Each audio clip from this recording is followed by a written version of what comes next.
Three, two, one. We're live. We're live. Austin Abney, everybody. What's going on? Woo! It's like when you Woo. insert the crowd cheering. Yeah, yeah, sure. So what's going on? How's your day been? Have you been busy? I just got a notification that you're live on Facebook, but yeah, no, we've That's been. what I like to see right there. Yeah. Turn the notifications on, folks. Oh yeah, yeah. I just been busy. Yeah, I'll let everyone get piled in. Sometimes you can do it too if you want, but I pull it up on Facebook so I can read the comments on my phone. Oh yeah, now we're talking. Yeah. That way Austin Abney, everybody. that way I can see what everyone has to say. Yeah. All right, we'll let everybody pile on in. First like, I'll take it. That's right. Nice. One. Whoa. Got it. Austin Abney. Oh, there it is. There it is. All right. Got it. All right. Let's do this thing, man. We are here. All right. So I brought you in. I figured you would be a great person to talk to about all the cool things that you've done. Oh boy. Racing. Raising hell. A lot of raising hell. A lot of raising hell. Breaking limbs. Oh yeah, a lot of breaking limbs. Yeah.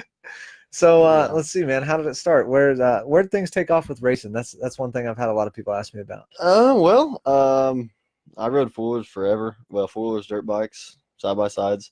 Yeah. And basically got a new four-wheeler about, I think it was midwinter, and I was like 15, 16.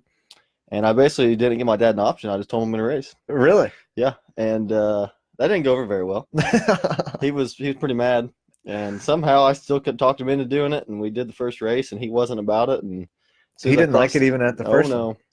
Really? No, well, for one, it was, 5 degrees outside and a foot of snow on the ground. But it actually just right down the road lands there. And after the race, I crossed the finish line, and you would have never known he hated it because he instantly started loving it. Really? So, oh, yeah. I mean, from the moment I crossed the finish line, it was a whole different game. Yeah. So have you always been like good, like pretty good? I mean, I rode forever, so that was the main thing that helped me out a bunch. Yeah. And then I got to ride with Drew Moore and Marshall Goings a lot, and those dudes are good. Yeah. Yeah. So we ended up riding that whole summer. Got a bunch of stuff off Marshall to start that year, and then after that, just started getting my own sponsors and kind of doing my own thing. Yeah. Well, you were pro, weren't you? So the first year I did C Pro-Am. class. Yep, and then I went to Pro class local, and then Pro-Am XC2 at national. Yeah, that's a big deal, right? It was pretty fun. Yeah. Yeah. And it was I mean for what I ended up, second at the end of the year, it ended up being a pretty good year. Really. So What were some of there had to have been a ton of like hard things to overcome, like just, I mean, everything really, the physical part of it. It's a lot of head game. People don't realize that. They think you just go out and. Biggest thing I heard in high school was, it can't be that hard. You just go out and turn the handlebars. Right, and it's not that. No, that's not. I mean, it's a head game. It's a physical game. I mean, you go do something for 2 hours. That's physical activity nonstop. I mean, you race for 2 hours. You use muscles you don't even know you have. Yeah. So. Yeah. Heard a lot of crap in high school, but just people talking. Yeah, I just let that brush right off, and actually fueled the fire. Really. Did it? Yeah. Oh yeah. Yeah, I deal with that. People always talk. And it's like, all right, man. Look, whatever. We'll see. Yeah. Like I always say, let's talk results. Yeah. We'll see. Exactly. Yeah. Yeah. So that's one thing my dad always taught me is just let your actions do the talking. Yes. Keep your mouth shut. Holla. Move on. So. Yeah, I like that. That goes all the way back to the old Pee-wee baseball days. Back in the day, you always said just keep your mouth shut. Let your actions do the talking. Were you good at baseball? We had a really good baseball team all the way through Pee-wee up to minor league and then major league. I think we ended up losing one championship all the way through all. I didn't even know you played baseball. Yeah. Really? I played sports till freshman year. Really? And that's when racing kicked in, and needless to say, there were some mad people. Because you were like kind of like the first, like a rookie. And come out there were some mad people at racing my second year, but there was definitely some mad people at the high school. Oh yeah. I decided not to play sports mainly just because I thought I was being stupid. Yeah. And that racing was dumb and all that, but no, it was a good fun journey. Yeah. So. You still race now? Yep. Getting ready to start actually in about a month and a half ish. Yeah. So, I always see you got a ton of people that support it, man. Oh yeah, I got a bunch of supporters, and can't thank them enough. So yeah, what's like the craziest thing you think? Oh, from racing or just yeah. I just think I don't know. I think the craziest thing to me is just that the people I get to meet Yeah. from going to the races and stuff, that's actually how I met my girlfriend. And a bunch of different people. We go to Florida, Georgia, New York. I'm actually not doing that at the moment, but I want to do that again. And you just meet a bunch of cool people. Yeah. So yeah, that's got to be. I mean, traveling. I think traveling's a blast, anyways. Going places, seeing things out there that maybe you knew were out there, but it's a lot different when you see it. Oh yeah, and, There's a lot of traveling in it. I mean, whether it's the locals or the nationals, you're going 2 hours from home every weekend at least, if not 14 hours. So yeah, yeah, it varies, but yeah, it's got to be nuts. It's got to be insane to be like, because I mean, for me, when I travel, it's not the same thing. When you go, you're like engulfed in this big community as soon as you get there. Yeah, it's like a whole different. People call it race family, and that's really the only way to describe it. I mean, you go from working all week or whatever you do all week to the weekends you're with your race family, and it's a whole different group. Yeah. Everyone lives and breathes it. I mean, it's like I said, it's just a whole different group. Who normally goes? Like when you guys, like obviously I would assume you drive out there, but yeah. So like my dad's always there. I don't think he's missed a race, and I don't think he will. Yeah. Like I said, he loves it just as much, if not more, than I do now. My mom goes a lot, and then my girlfriend comes with me every now and then. But it's mainly the people that go to the races, basically me and my dad. Yeah. And we go and we just have a blast. I like it because I think your guys' relationship's kind of similar to me and my dad. Oh yeah, a lot. I work with your dad a lot, and I love it. Yeah, I love your dad, and I definitely see that. Me and my dad are definitely like you and your dad. Yeah, me and my dad. Well, so like the last 2 days, I've been helping him. He called me up and said, "I need a little help working on this thing out at Secret." Yeah, because he's hobbling around. Yeah. Yeah. So I'm like, all right, man, I'll show up. Well, I figured I would take my camera with me, and so like the vlogs and all the stuff that I do for that, I thought, well, I need to shoot. I'm trying to up it to 2 a week, and so and I already put one out on Monday, and I thought, well, I'll get one, with me and Dad. So I already knew. I was already in that mindset of like, how can I wreck his day? Oh well, yeah. That's you wake up like, how can I wreck Dad's day today? And so I got a coffee for me, didn't get one for him, and then we go into the station, grab some food, and the Williamsport BP, of course, proud sponsor of the B Team podcast. There you go. But we get there, man, and he got 2 Mountain Dews. Yep, that's which bad. One isn't for me. No. So I got this coffee, and he went into the house to do something. I got my camera out, and I was like, yeah, Dad's a heavy Mountain Dew drinker, and I'm going to drink one of these, and he's going to be so pissed when he gets in the truck. So I flipped the camera around. It's me, drinking this Mountain Dew, and then I just flipped it back around as he's walking out, and you see him open up the door.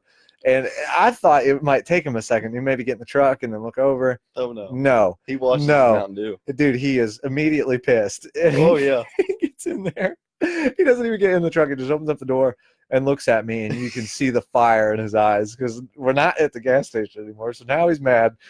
And I was like, what? I thought you got this for me. And he's like, no. No, I didn't get that for you. You know that's not yours. You know better. So he gets in there and he drinks the other one, throws it down on the floor. Luckily, I got it all on camera. So that's going to be on the next vlog. I'm hoping to have come out Friday. But yeah, our dad. Him and his Mountain Dew. He doesn't mess around with Mountain Dew. He quit there for a while. Yeah, I know. He said I'm off of it. I'm on the Powerade. Yeah.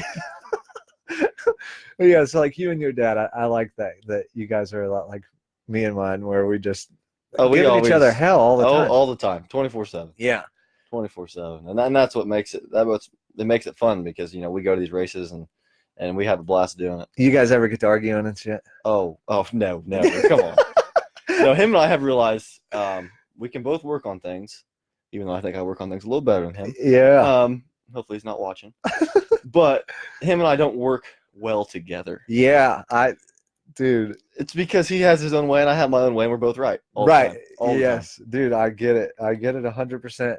Me and Dad, man, we'll start working on something, and it's like it's crystal clear to me that we could just flip this over and then tip it back, and then it's right here. And like, let's get this now. And well, what we could do is we could torch it, torch it, and weld it back together. Like, dude, no. Hey, this isn't needed. It doesn't need to be done this way. And then we start arguing. he always compares it to like OCC days where they start arguing and slamming doors and raising. And it's, I could see you guys doing that. Oh man, it gets like that. It gets like that. There was this one time where he was working on this trailer, and I came down there, and he built the trailer, and it was going to be used to haul cardboard, and it was going to be for Warren County, I think. And I get there, and this is like the most overbuilt. I mean, you could have hauled a D5 dozer on this thing. I get there, and I was like, "Damn, whose trailer?" He's like, "Was for the county." I was like, "Oh yeah." He's like, "Yep." I'm like, boy. "Where'd you get this?" He's like, "Well, I built it." I go, "Geez, she's a little Cardboard heavy these overbuilt for cardboard, Dad." And he goes, "Well, no, this is quality trailer right here." I go, "So you built that thing? I wouldn't be telling very many people that." He goes, "Well, why?" It's getting on that. I go, "Dad, I wouldn't trust that piece of shit to haul a bag of dog food from County Market over to Family Video." And you know what, man? You get the hell out of here. Starts yelling and raising. He just mattered hell. Of course, I'm laughing. And it's good shit. It's good shit.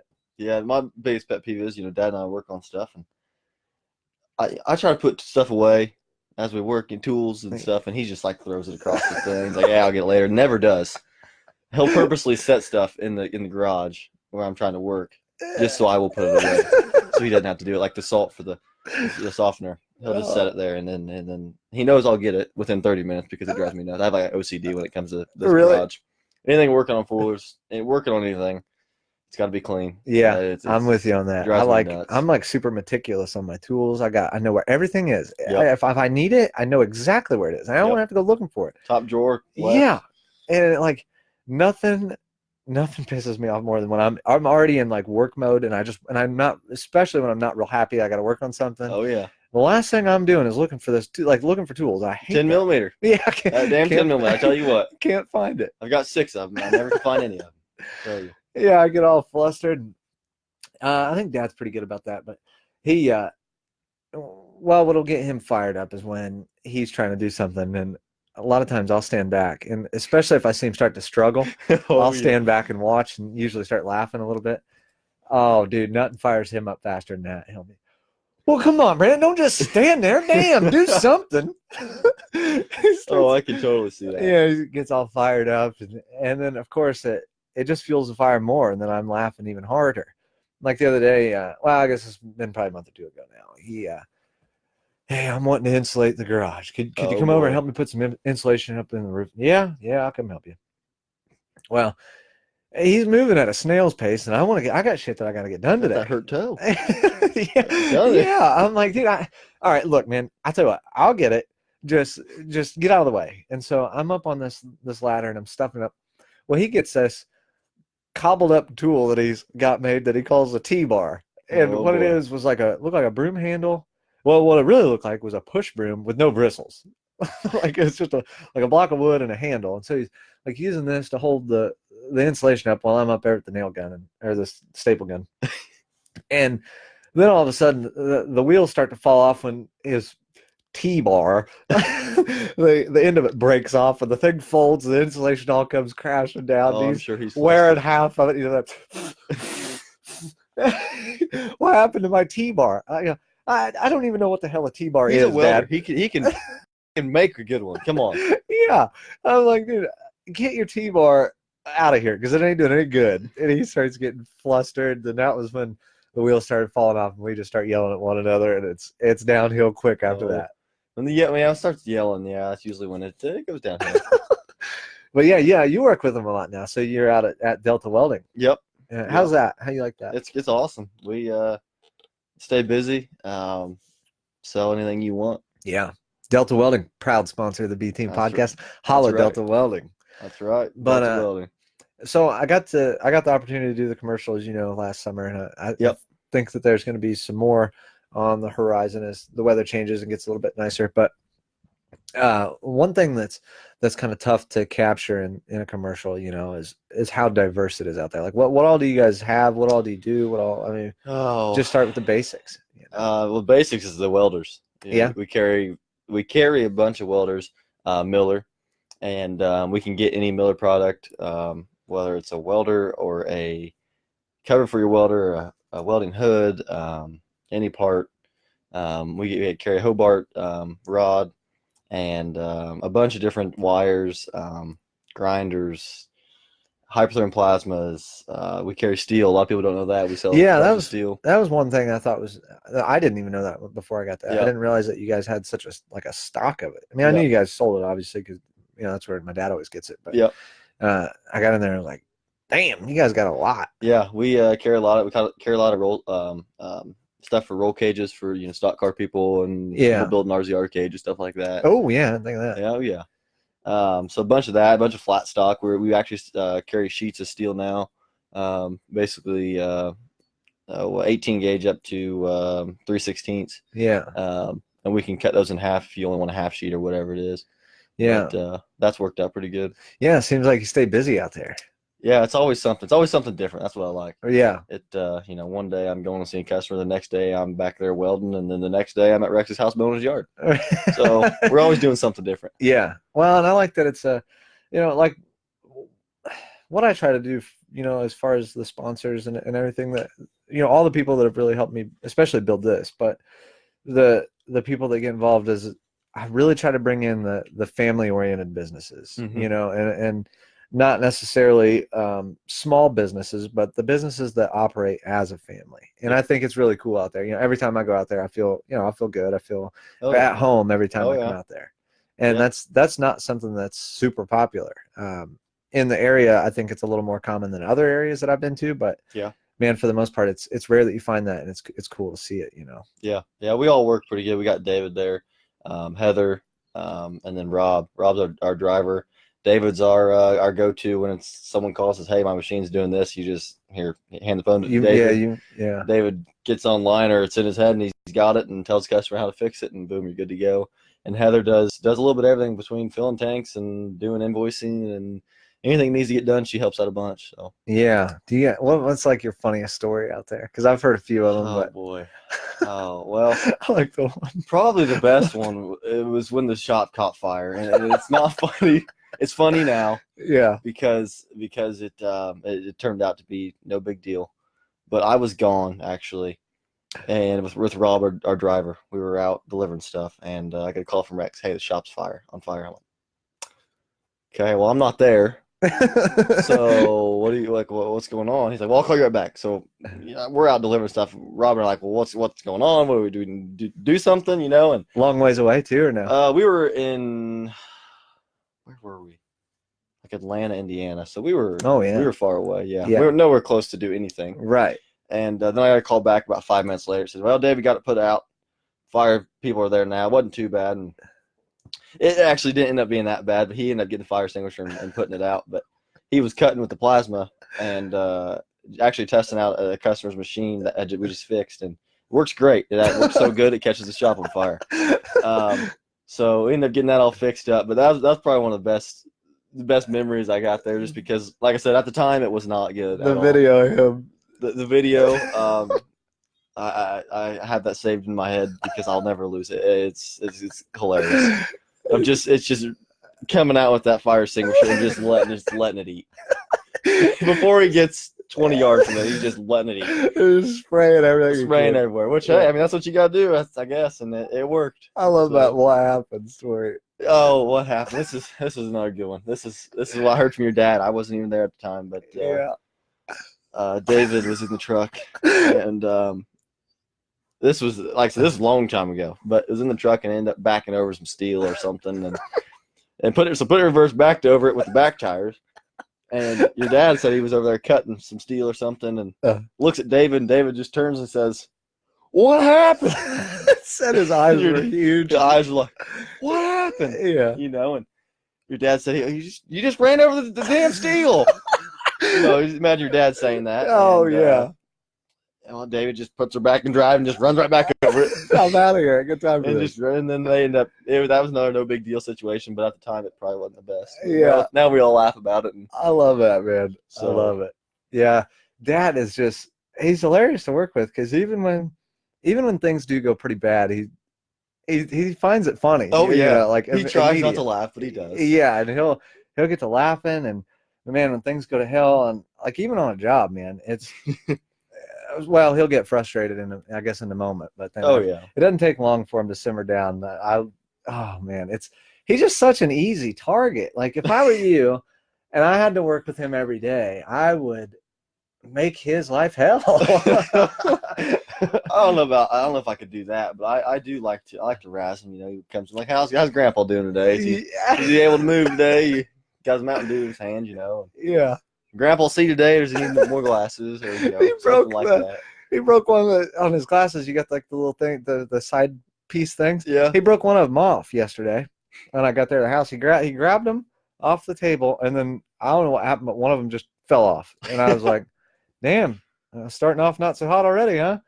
He's like, "They're still wearable." He puts them on, so he's got like one little earpiece thing on, and then this side broke off, but he's wearing them. Oh boy! And then we go out to a job, and he's got these things on. They keep falling off. He's like, "I think I'm just gonna sawzall off the one, so I got a monocle. I look like a Monopoly man out here."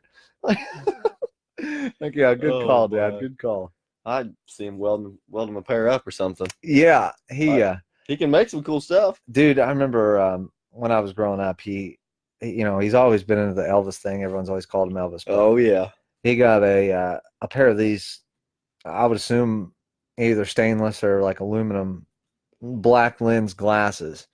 And I don't even think he drilled. I think he torched out like with a plasma cutter, little circles all the way down the sides of them there. So he had the legit Elvis. Legit. Yeah. Oh, he loved them things, man. But yeah, it's awesome that for the longest time, I didn't know that you worked out there. And then once he started going out there and he said he was like teaching, I think this was when he first started teaching. He's like, yeah, Austin. And he kept saying Austin. I was like, Austin, who? He's like, Abney. I was like, well, hell, I didn't know he was out there. Yep. Yeah. How long have you been out there now? For a year and a half. Yeah, because I started last July, so about right around a year and a half. Or I guess 2 Julys ago now, I guess. Yeah. So yeah. Year and a half. Man. So yeah. So and you said that you still race.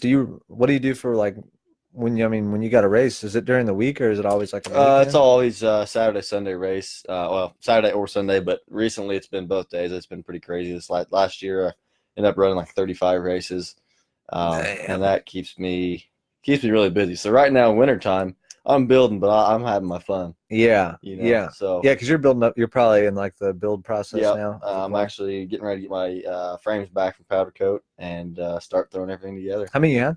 I've got 2 built ones. I will have 2 built ones come about a month, and then I got 2 stockers that are bone stock. They're pristine condition, and they just sit there and I stare at them. Oh, really? Yep.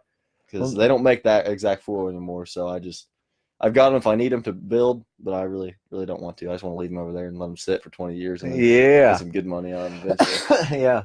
What about the pit bike? Still have that? Oh, yeah. Well, I will never. I actually just got a new one. Did you? Freshie. What you got? That's 2019 TTR 110. Oh, man. I rode one. Got that electric. They got electric start on those. Yeah.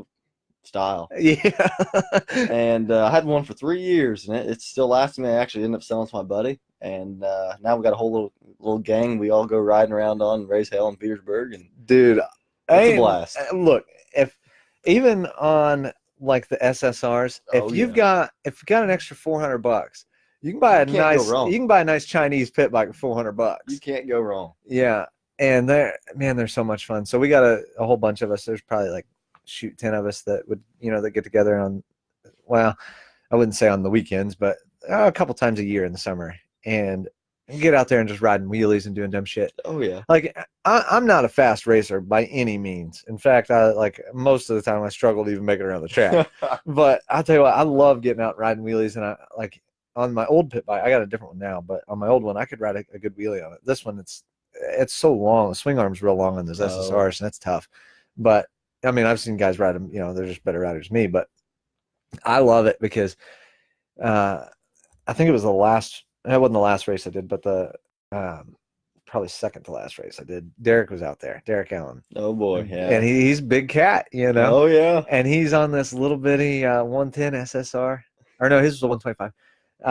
But I think it had the smaller tires on it. Anyway, it was a big man on a pretty small bike, and he's out there, and we're out riding wheelies in the gravel, and like when you to ride a solid wheelie, you stuff her up in the air and then use the back brake, feather the back brake to keep to keep it. Well, he brings her up, and he knows that, but he gets this thing up, and I don't know if it just didn't have quite enough power or what, but all of a sudden he's chasing the front wheel, and he's just trying to get her up, trying to get her up. Boy. And then when that thing came all the way up, dude, it was like immediately 12:30, 1 o'clock, and he said his foot slipped off the back brake because he went to hit the brakes. Oh, yeah. Foot comes off, and dude, he just like falls off the back of this pit bike, and I'm talking, he's probably going, well, he's like second or third gear, so he's scooting. Oh, yeah.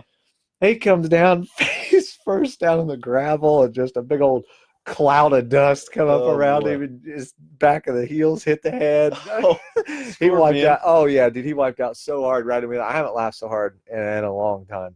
But you get guys out there on those pit bikes, dude. And I mean, damn, it's fun. Yeah, we do some. I mean, you guys got a legit track. Yeah, big jumps. I was actually, which I just had surgery a month and a half ago, so I'm really not supposed to be on one yet. So hopefully, the doctor isn't watching or anything. Yeah. But we were.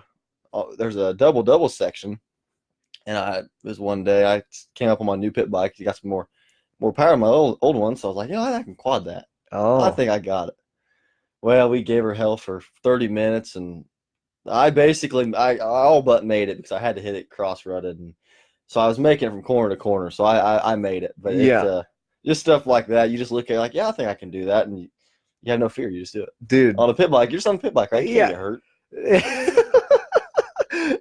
I've had my worst wrecks on pit bikes. Have you really? Oh yeah, yeah. We set up a jump back when I lived on Susie Lane up there. I had this asphalt driveway, and it was like pretty steep. But then what we did was we set an X Factor ramp at the top of it, and so you're landing on asphalt. Well, what we were doing was landing it on the like on the downslope of the driveway, and so it wasn't that bad, but the suspension was blown on this thing, dude. It was ragged out. They last one ride. Yeah, and this thing was toast, and it was a POS Chinese pit bike. I'm not even sure what brand it was.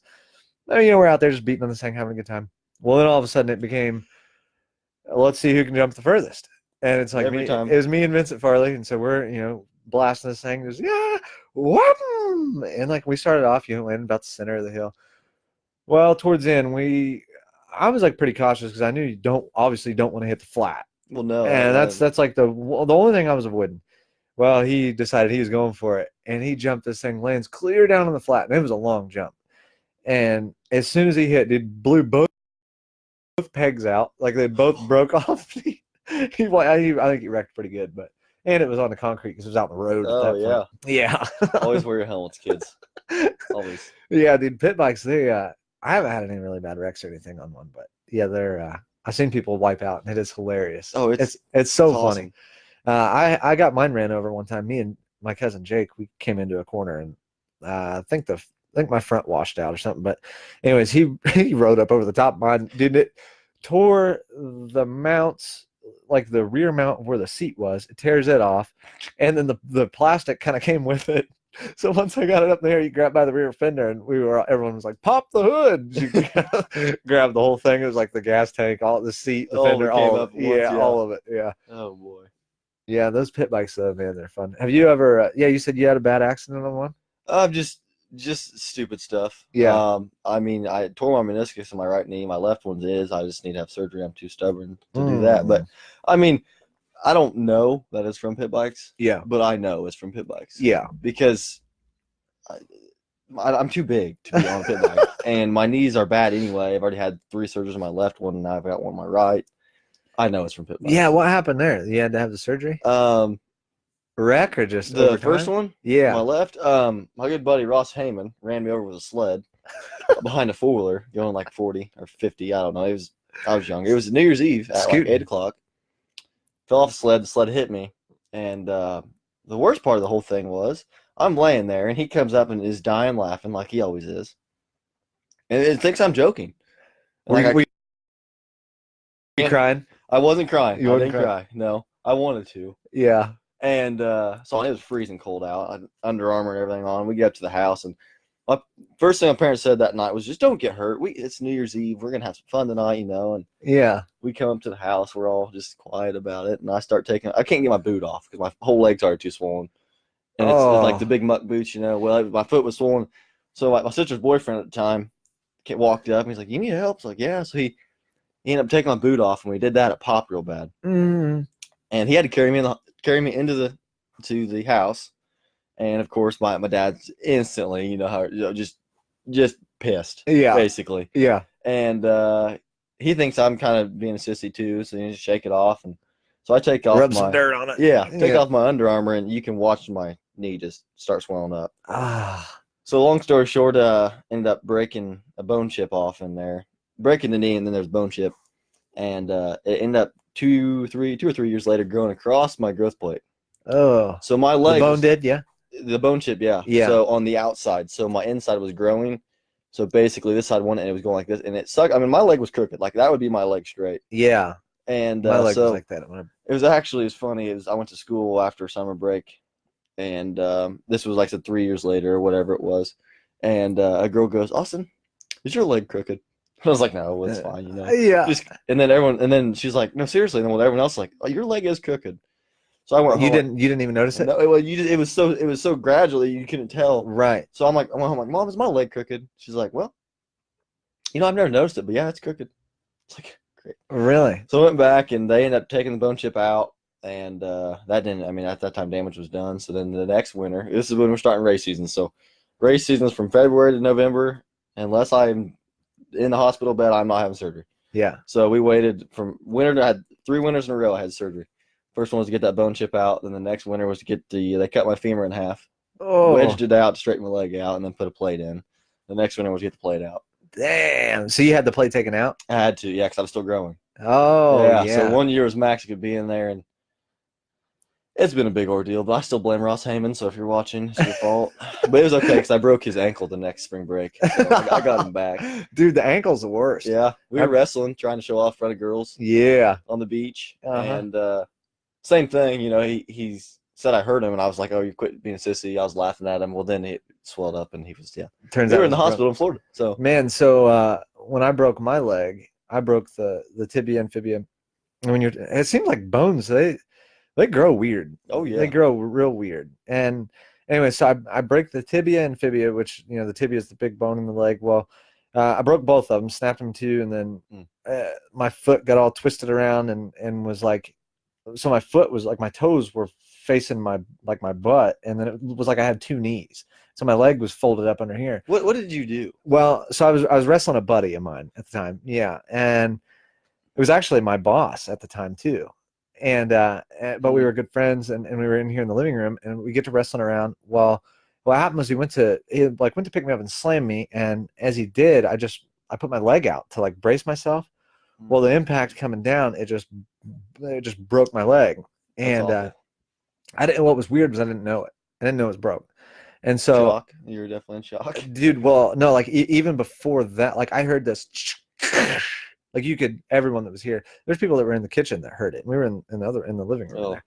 And that table was right where we fell. And what I thought happened was I thought we fell, and I thought he landed on the table, and I thought he broke the leg off the table. Yeah, no big deal, right? Yeah, and so I'm still wrestling at this point. Like, you know, what I didn't know happened was as I went to stand up on my leg folded, and I didn't know that. I just thought that like it slid out. And so I'm still wrestling, and then all of a sudden, everybody starts screaming, and it's like, it's one of those deals where you're like, oh, something's not right. And I didn't know that it was me. I didn't know what was going on. I didn't know, maybe like house on fire or what. And like that's how long it took to realize what was going on. And so I looked down, and I'm like, oh no, because like you couldn't even see my leg. It was all folded up, and I was sitting on it. Oh. Yeah, and I'm immediately like, oh, fuck, what am I gonna do? You know. And so Derek was here, and Derek came over, and dude, he did it, man. Straighten this thing out, holding the bones together while the EMTs got here. Oh, it was so insane, man. But what was weird is I didn't feel it. It didn't really hurt. The only time it really hurt, and I mean, it really hurt, was they went to put me on the on the stretcher thing, I think, or maybe it was the sheet. I don't know. They put me on a couple different things, but when they went to pick me up, they didn't have my leg supported, and it was like hanging off the end and just like fell down. Oh, it was awful, dude. It was terrible. I mean, you want to talk about like, it was one of those deals where you're screaming because there's just nothing else to do. Yeah. But like you can't take any more pain. Like it was just, that was it. And so they wanted me to go through like physical therapy and all this stuff. I didn't do it. Well, no, you don't ever listen to doctors. Yeah, I didn't, they don't know what they're talking about. I didn't do it. I didn't need to. But they when I so they drilled a hole all the way like basically from my knee down to my ankle, and they put a rod in there and then like some screws up top and down below. Well, in the midst of that, they broke my ankle because when they hammer that rod down your leg, like have you ever seen that video on the internet where they No, dude, look it up. Oh Look it up. When they put a rod in someone's leg or like in another bone, I asked the doctor about it. What they do is they drill a hole out. This is the most like rudimentary way to do something. Like this is like if I was a doctor, this is what I would come up with. It's not advanced at all. They drill a hole in your leg, like through the bone all the way down. They take a small rod, like small diameter. Okay. And what the doctor made it sound to me is it was like a almost like a TIG wire, like just real thin, or like a clothes hanger for those of you that are listening. They take it and then they straighten it out, and you're asleep, of course, but I would hope while they do that, they run that small rod down the bone that they drilled out, and they take a Sharpie and they mark it, and then they take it back out, and then that's how they know how long to make the rod. So then they use their like, you'd think maybe they'd have like, like a depth gauge or something better than a Sharpie and a line, but they run that down there, and then they so they take that thing out, and then they cut the real piece. Well, and like in machine trades, when I took that, I learned about press fitting, and so like whenever you have something and it's too big to fit in the diameter or something, you can smash it together and it'll stay. Oh yeah, dude. They told me the diameter of the hole is 2 millimeters smaller than the rod that they're putting in there. That's like the thickness of a penny. And then that's awful. Yeah, and so then they have to take that rod and they legit like watch the videos online. It's like not fake. They take like a 5-pound sledge and they blast this thing in there overnight. Like the guy had the video I watched, the dude had to like start switch hitting it. Like he's hitting with his left hand, hands the hammer off to his like the other doctor homie that's in there, and then that guy starts pounding this thing in there. It wasn't my leg, but I asked my surgeon about it, and he's like, yeah, that's what we do. And that sounds awful. Yeah, so that's actually what broke my ankle. But what's weird is the broken ankle hurt way more than the broken leg ever did. It's odd. I don't know if it's because like it's like an articulating thing, that moves and all this, weird shit. But yeah, the leg wasn't no joke, but the ankle hurt. Oh, it hurt. Oh, too many broken bones. Yeah. You said you broke your leg or no? Yeah. So that was the break there. It was in the knee there. Brian Tucker broke my left elbow in football practice in 8th grade. Elbow. Yeah. Oh. Yeah. I still got a bone chip right in there somewhere.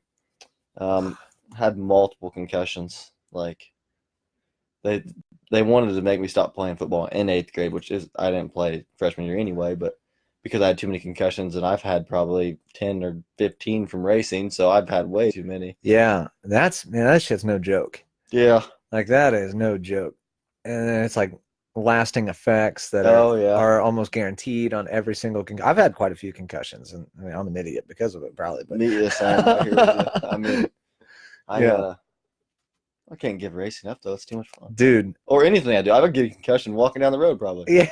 So yeah, it's man, the racing stuff's awesome. I think it's so much fun. I like watching it even, and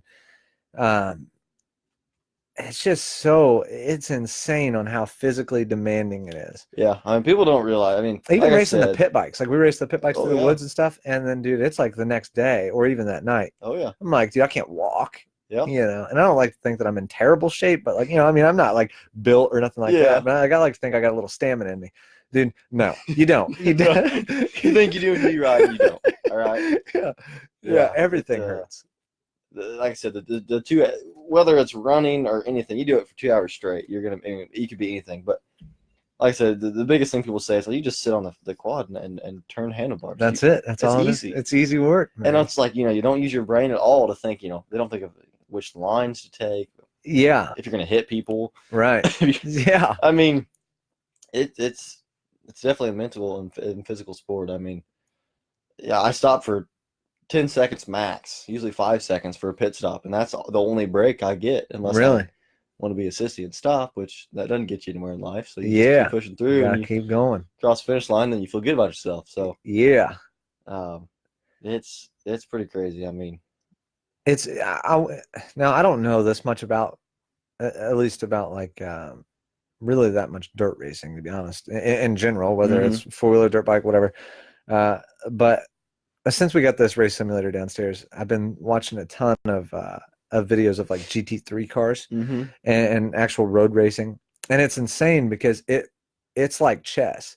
Like they're planned out for laps and laps and laps ahead of like, okay, well, I can pass this guy here, but if I pass this guy here, then he's definitely going to pass me up here, and then it's going to get into a bind, and then like it becomes this big mental game, and like putting pressure on people, like to try to drive way too fast through a corner so that they'll overdrive, and then like, I mean, is it like that on the floor? I mean, it's fun when you. This sounds awful, but it's fun when you get behind someone that you know is under pressure, whether it's the first lap or the last lap. Yeah, and you get behind them, and you can ride smooth and calm because you're in striking distance. You're right there. I mean, it takes one hiccup, tree, stick, stump, whatever it is. Yeah.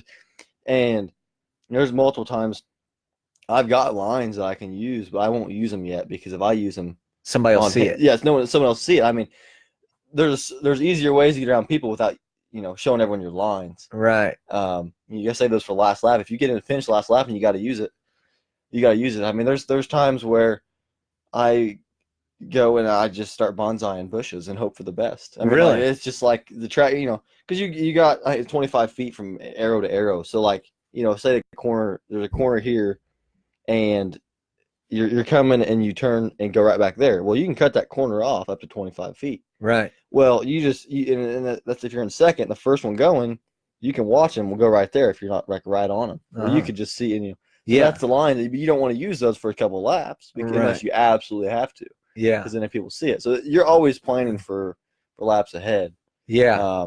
Because that's when you can gain the positions and stay going. So I just think it's so wild that there's so much intelligence behind it. Like, and I think really in any amount of racing, but it, like, a lot of people don't see that until you actually get like engulfed, you know what I mean, and like really in it. Yep. And obviously, I mean, I'm no racer, we just have a race simulator, right? Nothing. But like you still, even when you're playing like online or whatever, you think that way. There's always a strategy to it. Yeah, and it's crazy to see how far out things plan. Like I watched this one, and this was I thought it was a little risky, but it was super interesting on how this guy thought, and that's what intrigues me. But this guy had to do a 3-lap qualifier, and the problem was it was a pretty small track, and so the lap traffic was all. I mean, everybody was all like combined into one little spot. So what this guy did was he started off, and everyone's all congested, and he hung way towards the back, and then he went in and he pitted. Well, nobody ever pits on a qualifier, you just came out of the pits. Yeah. And so he went in there, he pits, doesn't refuel, but gets new tires, and then he comes out of there next lap. And this is just on this is just a game, But he leaves, comes out of there again, second lap, pits, new tires, no fuel, and goes out again. And I'm watching this, I'm like, what the hell is this guy doing? So now he's on the third lap, which is the last lap, and he hasn't even set a time yet because he just went through he went through and pitted every time. And so I was like, what the hell is this guy doing? Well, now he had so much distance between him and the next guy. He only has one shot, one lap. But he's like, I was pretty confident that I was a lot faster than these guys, but I needed the distance. And he's like, and I used all the fuel that I had. So he's like, I only had enough fuel for really about one more lap. But he's like, it made the car super light. And then he had new tires. So he's like, ultimately, the car was in the best condition it could be in to make that lap. And he didn't have any congestion. There was no lap traffic. There was no nothing. And he came out and then set the first, like, blew him away. Like, he took a couple seconds off their time. And I was like, dude, that's some strategy. Yeah. Like, that ain't just going out there and turning the handlebars. That's like what you're talking about. Oh, yeah. That drives me nuts. People, it's just the famous just go out there and turn the handlebars. Yeah. Yeah, and it's not that. Like, people really think about things. Yeah, I mean, that's kind of how some girls drive, I think. When they drive their car, they just go out and turn the handlebars. They don't know how they're doing, right? No, I'm just kidding. Anyone. Some people that just drive, right? They just just go out there and they don't pay attention to the road, but yeah, that's obvious. But anyway, back to the subject. Yeah, there's a lot of strategy in it, and it's just crazy. Yeah, it's like it's just such an. It really is like, and you would never think it, but it's like just such an intellectual thing. Like you got to think about so much stuff, and then adapt and be able to move. And like, yeah, I mean, you basically got to decide within a second. You know, if you turn and hit a tree, or you know, and especially when you come to like a bottleneck, which people don't know, a bottleneck's take like a water bottleneck, and you're taking a big area, you got to go into a small area. Yeah. And when there's 100 people doing it, then there's 100 people stuck in a mud hole, and there's no way around. So, you know, you come up to that, and you got to, you know, within a second, you got to decide what you're going to do, because I've learned, you know, sitting there doesn't do you any good. Right. Now, don't get me wrong. Sometimes it's smarter to take a few seconds, sit back, and assess the situation a little better. You know, you don't want to be sitting long in a few seconds, though, because the longer you sit, the more chance of anything happening. Yeah. So you just pick a line and go with it. Like your dog. That's my dog out there howling. Just having a hell of a time out there. Well, the other dogs get to barking. He gets to howling. That's his thing. He loves it. I got to bring him in at night, dude. He sounds like a wolf out there. He howls at the moon. Like damn near looks like a wolf. Yeah, he's a wild one. Oh, yeah. But yeah, man, no, I'm glad that you did this, and I wanted to talk to you about racing and about Delta and just about what's going on. And, oh, yeah. Living the dream. Yeah, Everyone always told you, just living that dream, boy. Yep, living the dream. But I don't want to hold you up too long. I think it's been about an hour. And yeah, we're getting there. Let's see. I did want to go through some of the comments. I don't know if there is any. Mine never loads quite right anyways. I'm not sure. Oh, geez, Palmer. Michael Palmer commented on there. Austin Abney, never heard of her. Never heard Michael, of her. go play your video game and calm down. Derek, that hurt. Yeah, man, he wiped out hard. Old Terry's on here. He wiped out hard. Oh, my dad was watching. Dad's house. That's what I like to hear right there. There you go. I wonder if old Darrell got on best account and came and stalked on us. Oh, boy. But yeah, man, no, it's been a blast to have you come on and talk about all the cool shit that you're doing. Yeah, and you know, like I said, with Delta Welding, we have, whether it's like I said, a welder, grinder, to just you need to go out and pull some weeds, come by, get some gloves. Yeah, we got gloves, anything for welding. Well, like I said, grinders and machines and the rods and spray. We got spray paint there. If you guys ever want to come get some spray paint. Yeah, we got spray paint. I didn't know that. You guys have Plasti Dip too? I don't think so. I do a lot of the plastic. I like to prank people. I can order you some in if you want me to. I can order whatever you want. Order it to you. Like I said, the big thing is steel. A lot of people don't know we sell steel. We sell a bunch of steel, and we usually, if it's something we don't have, we can usually, unless it's a total custom thing, we can get it within a day. Really? Yeah. Yeah. So, you guys deliver the stuff too? Yeah. We can. Yep. Yeah. Yep. We can. We can come pick it up. We can deliver it. Usually, depending on the area, it's delivery charge or delivery fees. $10-15 in this area, depending on what it is, obviously, but usually right around there. Yeah, great group of folks, man. Delta Welding, absolutely appreciate everything you guys have done for me. Man. All the business, sponsoring the podcast. Holla Delta Welding. Holla Delta Welding. There you go. All right, man. Well, I'll wrap this thing up so I can let you get back to work. Oh yeah, I'm still. Hopefully, Rex is still there holding down the fort for me. Yeah, I can't forget Rex and Holly. That's the owners. Yeah, they're great people, man. Yep. They really are. Yep. They are good people all the way through and through. Yep. Like I said, I'm either mowing his yard one day and then back in the office the next day, or going to see a customer. So it's always something different. Yeah. Love it, man. I love it. Well, thanks again for coming on. Hey, no problem. I do have a new vlog be coming out in one day. It should be out Friday. And now everything is caught up. So all these podcast episodes are available on iTunes, Spotify, and Stitcher, as well as my YouTube channel. And that's one thing that I've been working on getting built up over the last month or so, and is going to be a huge focal point of 2020 is the YouTube channel. So if you can, just get on there and search for Brandon Briles, hit the subscribe button right there. There you go. And before I do wrap this thing up, I just want to thank all the sponsors I've got, man. Warren County Creations, that's my old man. He makes cool things like that Gatorhead over there, and all kinds of things. The old grandpa. Yeah. Thanks a lot. Please watch it. Thanks a lot, Grandpa. But First Financial, my bank sponsored this. They're great folks over there. They've taken care of me for a multitude of years since I was a wee little tyke at 15 is when I my account there. And the BP, as I mentioned earlier, they're great, and I'm working with them right now to do a giveaway for some BP gas cards. Hey, I need that. Yeah, that's what I'm saying. I'm going to be the winner of all of them. Oh, really? So that's how the giveaways work out? Darn. Looks like everybody missed out. Oh. Yeah, and of course, Delta Welding.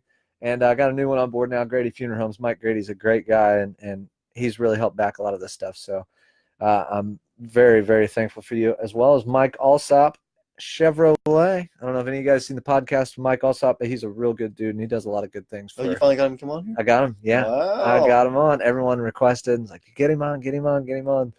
And I went up there, and he's like, I don't know what a podcast is, but it looks like a lot of your people want me on there. I don't know why, but I'm there. Oh, there you go. Like, that's what I like to hear, Mike. Well, let's get it. But yeah, no, I appreciate all you guys watching. If you can, share this video, subscribe to the YouTube channel. All my links for all my social media stuff are www.brandonbriles.com. And go check out Delta Welding's Facebook page. There you go. Yeah. We're trying to build that up. Yeah, we're in the process of moving that thing up. Yep. And you can see a lot from this guy right here. Yep. But maybe a giveaway here soon. Holla. We'll see what we can come up with, but there'll be some cool things on there, so check it out. Yeah, and you guys are, looks like the numbers are going up. I've been watching it. They're going Tons up. of notifications. I mean, everyone that's friends with me on Facebook knows they probably got a request from me. I'm sorry to be that guy, but I was definitely the guy the other day. So give it a like. You won't get another request. Yeah, because if you don't, another one's coming. Oh, once a week you're getting a request, so you like it. So just like it. All right, man. It's been a great time. Yep. And everybody watching, I appreciate all you guys. And I'm working with getting a school teacher on for next Tuesday. And I believe I haven't reached out yet, but I'm shooting for Mr. Broadwater. He looks like he's been well requested, and it would make a lot of folks very happy to hear from him. So keep that in the back of your mind. That'll be on Tuesday. And then I've got a few things lined up for next Thursday to have the podcast then. Every podcast is scheduled for Tuesday and Thursday, and I think with the beginning of this year, I'm finally on schedule. It's been a long, bumpy road. Been a long, bumpy road. Here we are. All right, man. Thank you guys very much for watching, and I'll see y'all real soon.